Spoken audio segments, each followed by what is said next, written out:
আসলে দেরি হলেও হয়, কালকে রাত্রি আনতে পারতাম। সে মার একটা সোনার কারেন্ট ছিল, সেটা বিক্রি করে দেয় আজ সকালে।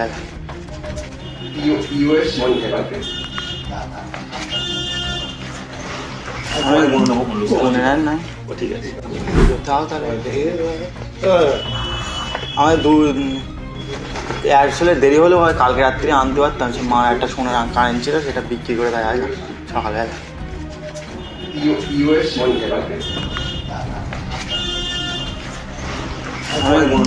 মনে নেন নাই, ঠিক আছে। তাও তাহলে আসলে দেরি হলেও হয়, কালকে রাত্রি আনতে পারতাম। সে মার একটা সোনার কারেন্ট ছিল, সেটা বিক্রি করে দেয় আজ সকালে।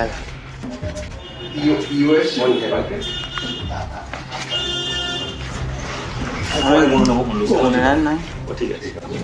নতুন ঘর আসবে দাদা, একটা কথা বলি, এত ঘর আসবে নিয়ে উঠতে পারবে না। আমার এলাকায় ঘরে চিন্তা করেনি। আমি আমাকে আরো অন্যান্য ইয়াকুবকে খুব বলে দাদা ঘর লাগলে আমাদের ঘর দিয়ে দেবো। আমাদের অত ঘর লাগবে। আমার জামাই, বড় জামাই, ও আচ্ছা। এরা তো নাতি, মনে ছেলে বিয়ের বয়স। আর জানি ও শিক্ষিত ছিল। আমার আরেকটা নাতি ছেলে বিয়ের বয়স, বিয়ের বয়স পড়তে কলেজে। তাপস মন্ডলটা খেতে হবে। ওই আমার বাড়ির পাশে, ওই একসাথে যাওয়া সব। এই তাহলে আমি চলে যাচ্ছি। হ্যাঁ এসো।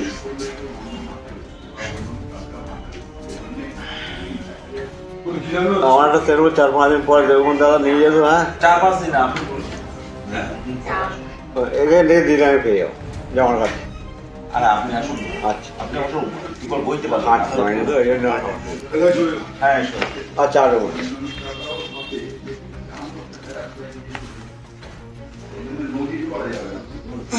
তাও তাহলে আসলে দেরি হলেও হয়, কালকে রাত্রি আনতে পারতাম। সে মার একটা সোনার কারেন্ট ছিল, সেটা বিক্রি করে দেয় আজ সকালে।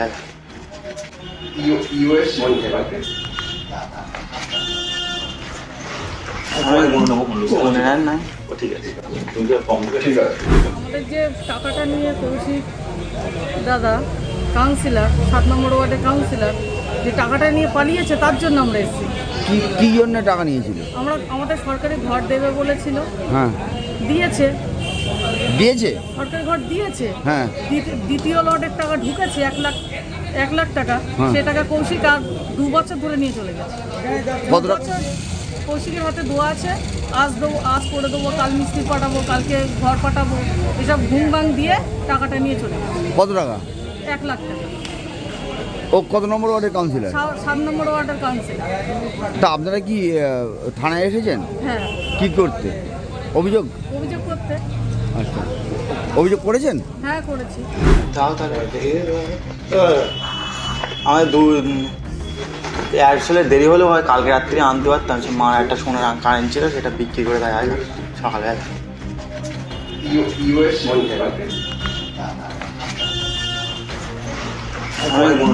মনে নেন নাই, ঠিক আছে। আমরা ঘরের টাকা জমা দিয়েছিলাম, সেই কাউন্সিলরের নামে আমরা অভিযোগ জানাতে এসেছি। 7 নম্বর মানে আমার 25,000 টাকা নিয়েছে। আবার 3 বছর হলো ঘর দেবে বলে এই লটে পরের লটে 4 লটে এই করে সে টাকা দিয়েছে, তার জন্য অভিযোগ। কত টাকা নিয়েছিল? আমার 25,000। ও, কে নিয়েছিল? কৌশিক দত্ত, কে এসে? 7 নম্বর ওয়ার্ডের কাউন্সিলর, কোন দলের কাউন্সিলর? তৃণমূল। আচ্ছা আচ্ছা, আপনারা কি চাইছেন কি? আমরা চাইছি হয় ঘর দিক নাই টাকা। আচ্ছা আচ্ছা, এই যে আপনি বলছেন যে ঘর দিক না হলে টাকা দিক, তা ঘর দেওয়ার জন্য তো টাকা নেওয়ার কোনো আইন নেই। ঘর দিলেও তো টাকা নিতে পারে না একটা কাউন্সিলর। হ্যাঁ, সেটা তো হুমকি দিয়ে নিয়েছে। হ্যাঁ, হুমকি দিয়ে নিয়েছে। হুমকি দিয়ে নিয়েছে। ও, আপনার নাম? 25,000 টাকা, হ্যাঁ 25,000 টাকা না দিলে আমরা থানায় এসেছি। আমি 7 নম্বর ওয়ার্ডের বাসিন্দা। হ্যাঁ, আমি গরিব মানুষ, ঘরের জন্য অ্যাপ্লিকেশন করেছিলাম। আমাদের কাউন্সিলর যে আছে কৌশিক দত্ত মহাশয়, ওনার কাছে উনি 25,000 টাকা আমার কাছে চেয়েছিলেন, যে ওই টাকাটা দিলে পরে আপনার ঘরটা আসবে। তো আমি যাও ধার দেনা করে লোন করে আমি টাকাটা ওনাকে দিয়েছিলাম 23 সালে। তারপর থেকে উনি বললো 1 সপ্তাহের মধ্যে ঘর আসবে, আপনি টাকাটা দিন।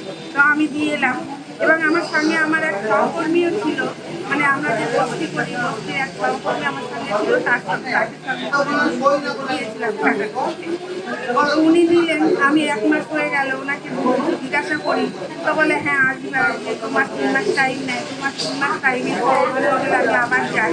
উনি আবার একই কথা বললেন, এই সামনে আসবে। এই করে করে করে করে আজকে 4 বছরের কাছাকাছি হলো উনি আমাকে ঘরটা তো দিলেন না, প্লাস বছরখানিক হচ্ছে উনি আমার সঙ্গে কোনো যোগাযোগ রাখেন, টাকা ফেরত দেন? টাকাও ফেরত দেয়নি। রিসেন্ট আমাকে বললো মাস 6 আগে যে আপনি টাকা কোনোদিনও পাবেন না, কোনোদিনও পাবেন না। আচ্ছা টাকা তো জমা দেওয়া হয়ে গেছে। আচ্ছা, তা আপনি এখন থানায় এসেছেন কি করতে? আমি থানায় এসেছি যে আমার টাকাটা যাতে আমি ফেরত পাই, কিংবা যদি আমি ঘরটা পাই তাহলে আমার অভিযোগ করলেন? অভিযোগ করতে হবে। যাও তাহলে আমাদের আসলে দেরি হলেও হয়, কালকে রাত্রি আনতে পারতাম। সে মার একটা সোনার কারেন্ট ছিল, সেটা বিক্রি করে দেয় আজ সকালে।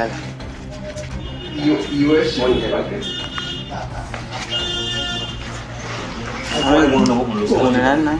ঠিক আছে, নতুন ঘর আসবে দাদা, একটা কথা বলি, এত ঘর আসবে নিয়ে উঠতে পারবে না আমার এলাকায়। ঘরে চিন্তা করেনি আমি আমাকে আরো অন্যান্য ইয়াকুব টেকুব বলে দাদা ঘর লাগলে আমাদের ঘর দিয়ে দেবো। আমাদের অত ঘর লাগবে। আমার জামাই, বড় জামাই, ও আচ্ছা, এরা তো নাতি, মনে হচ্ছে ছেলে, বিয়ে পাস। না জানি ও শিক্ষিত ছিল। আমার আরেকটা নাতি ছেলে বিয়ে পাস করার করতে কলেজে। তাপস মন্ডলটা কে থাকে? ওই ওখানে বাড়ির পাশে, ওই একসাথে যাওয়া সব। এই তাহলে আমি চলে যাচ্ছি। হ্যাঁ এসো।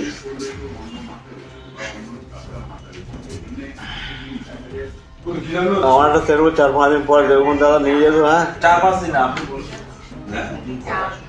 এখানে দিন আমি পেয়ে যাবো জামার কাছে। আরে আপনি আসুন, আচ্ছা আপনি আসুন, কি করে বইতে পারবেন? আচ্ছা, তো এই জন্য এখানে চলে যাও। হ্যাঁ এসো। আচ্ছা আরো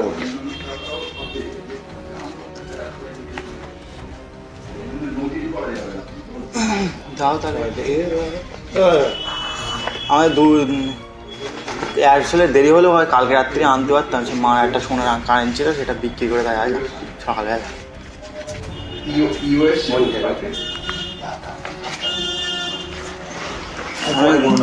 মনে নেন নাই। ঠিক আছে, তুমি তো কম ঠিক আছে।